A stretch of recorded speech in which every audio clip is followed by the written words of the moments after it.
When excavators first broke through the ash layer above Pompeii, they did not find ruins. They found a city, bread still sitting in bakery ovens, wine jars stacked behind tavern counters, a dog curled at the end of its chain.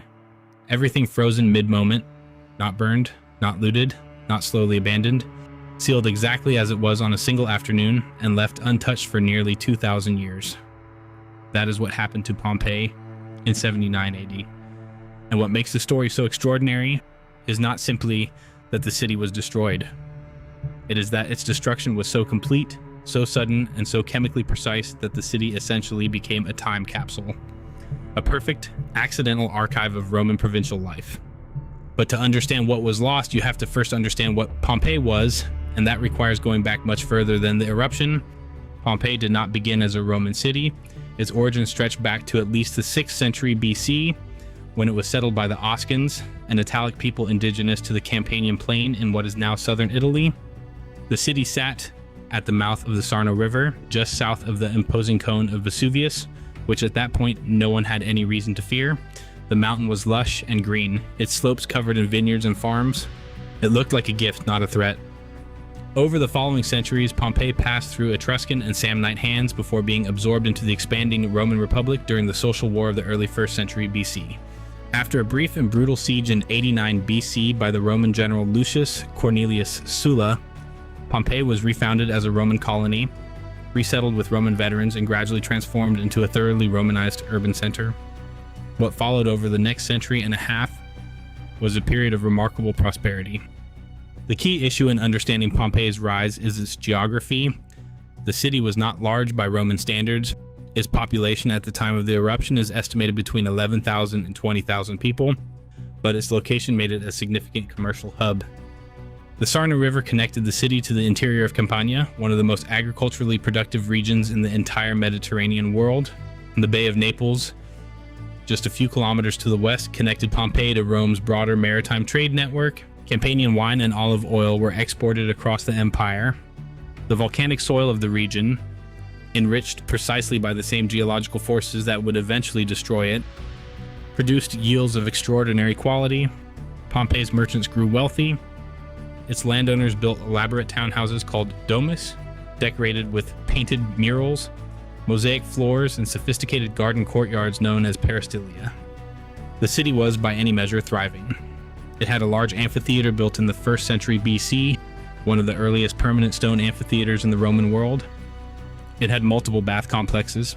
It had a forum, a basilica, 2 theaters, multiple temples, and an extraordinary density of taverns, bakeries, and small workshops crammed into every available block. What matters here is not just the wealth, but the texture of daily life that wealth supported. Pompeii was not a sleepy backwater. It was a city that worked, noisy, crowded, competitive, and deeply embedded in the rhythms of Roman commercial life. The streets of Pompeii were designed for pedestrians, not carts. Raised stepping stones crossed the roadways so that citizens could avoid the muck and waste that flowed in the gutters. Wheel ruts worn deep into the stone still exist today, evidence of the constant traffic of delivery wagons that enter the city only at night, when pedestrian flow allowed it. Graffiti covered virtually every public surface. Hundreds of examples have survived. Electoral endorsements, personal insults, declarations of love, advertisements for gladiatorial games. One inscription promotes a candidate for public office. Another records a debt. One simply announces that a man named Successus is in love. The social structure was layered and precise. At the top were the local decuriones, Pompeii's ruling class, elected magistrates who managed public finances, commissioned public buildings, and competed fiercely for status and influence. Below them, a broad middle class of merchants, tradespeople, and skilled artisans, and beneath that, a substantial slave population, perhaps a third of the city's total inhabitants, who worked in households, workshops, and farms throughout the region. What archaeologists have found particularly revealing is the degree to which Pompeii's economy was integrated and diverse. The thermopolia, fast food counters built directly into the street facade of buildings, with large clay pots set into stone counters to keep food warm, numbered in the dozens. Many residents, especially the poor, had no kitchen in their homes and relied entirely on these establishments for their meals. This was not a city frozen in primitive simplicity. This was a sophisticated urban organism. And then in 62 AD, 17 years before the final catastrophe, something happened that should have been a warning. A major earthquake struck the region. It caused significant structural damage across Pompeii and the neighboring town of Herculaneum. Buildings collapsed. The city's water system was disrupted. Public temples were damaged, including the Temple of Jupiter in the Forum. At the time, this was interpreted through a Roman religious lens, a sign of divine displeasure, an omen to be addressed through sacrifice and ritual. What it actually represented, in geological terms, was magma beginning to move beneath Vesuvius, fracturing rock as it forced its way upward through the Earth's crust. Over the following 17 years, the region experienced repeated smaller tremors. None were severe enough to trigger widespread alarm. Repairs were made. Life resumed. By 79 AD, Pompeii was still in the midst of extensive reconstruction from the 62 earthquake damage, a fact that would later be confirmed by the unfinished state of several buildings found buried beneath the ash. The city was not simply unaware of the danger, it was structurally incapable within its cultural and epistemic framework of interpreting the warning signs for what they were. The Romans had no concept of a stratovolcano. Vesuvius had not erupted in recorded Roman memory. There was no framework available to connect underground tremors, the drying of local wells in the weeks before the eruption, and the unusual behavior of animals in the region into a coherent threat model. This created a fatal blind spot. On what most accounts place as the morning of August 24, 79 AD, though some historians now argue the eruption occurred in late October, Vesuvius exploded. The eruption began, most accounts suggest, around 1 o'clock in the afternoon. The Roman writer Pliny the Younger, who watched the event from across the bay at Misenum, described the eruption column as resembling an enormous pine tree, a trunk of smoke and ash rising vertically and then flattening into a broad canopy at high altitude. Modern volcanologists call this a Plinian eruption column, named directly after Pliny's observation. The column rose an estimated 30 kilometers into the stratosphere. For several hours, ash and pumice rained down on Pompeii. This phase was survivable, but it was also deceptive. The falling debris was not immediately lethal, though roofs began to collapse under the accumulating weight, and breathing became increasingly difficult. Many residents fled during this window. The roads out of the city were clogged. Some made it, many did not. Then, in the early hours of the following morning, the eruption column began to collapse. What followed were pyroclastic surges, superheated avalanches of gas, ash, and rock traveling at speeds exceeding 200 kilometers per hour, with temperatures at the flow's leading edge reaching several hundred degrees Celsius. The first surge struck Herculaneum, 4 kilometers to the northwest of Vesuvius's crater, killing everyone who remained in the city almost instantly. By the time subsequent surges reached Pompeii, the city and everyone still inside it was incinerated and buried within minutes. The key issue here is speed. There was no slow suffocation, no prolonged agony. Death came so fast that people were essentially frozen mid-action. A man shielding his face with his hands, a family huddled in a doorway, a dog still chained to its post. Their bodies decomposed within the ash over centuries, leaving hollow cavities that exactly preserved their final postures.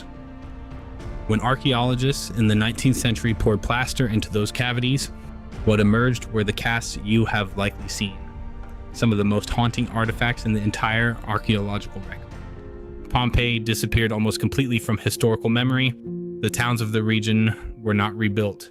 The land was resettled over time, but the ruins lay buried, their exact location eventually forgotten. The name Pompeii persisted in literary references, but the precise site was lost.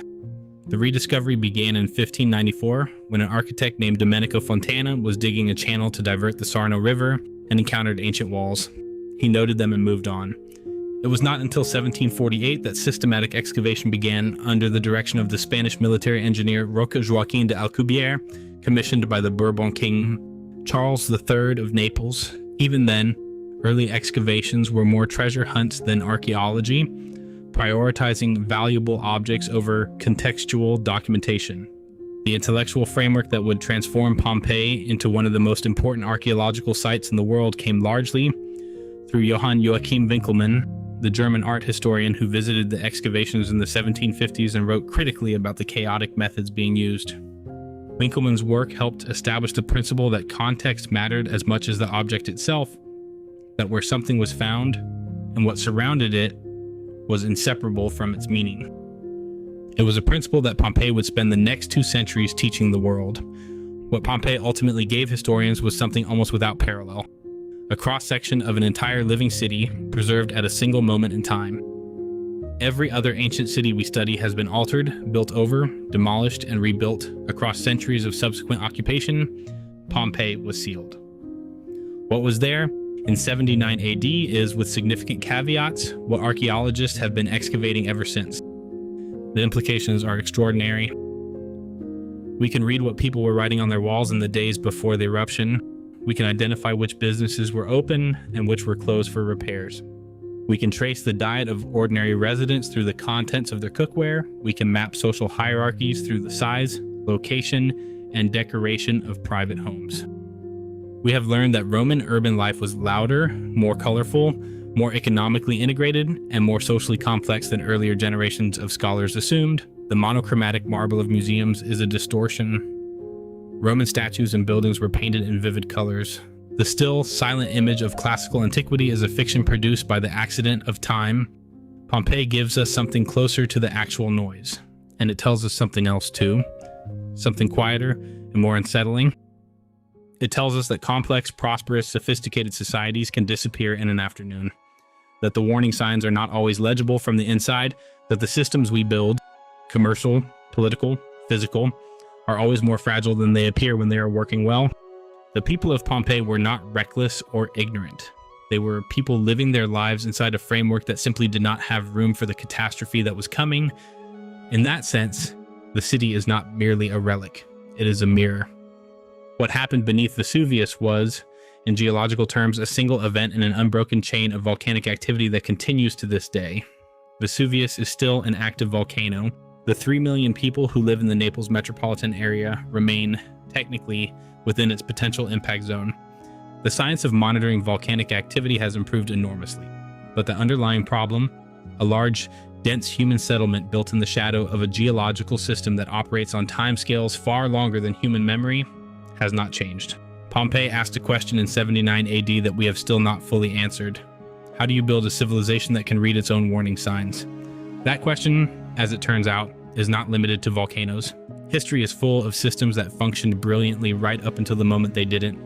Empires that expanded until their own complexity became a liability. Institutions that were perfectly calibrated for the world as it was and completely unprepared for the world as it became. That pattern of a system optimized for stability, made brittle by its own success, is one of the most persistent forces in all of human history. If this story changed the way you see Pompeii, like the video and subscribe for more history videos. Comment below. Do you think the people of Pompeii ever could have understood what was coming?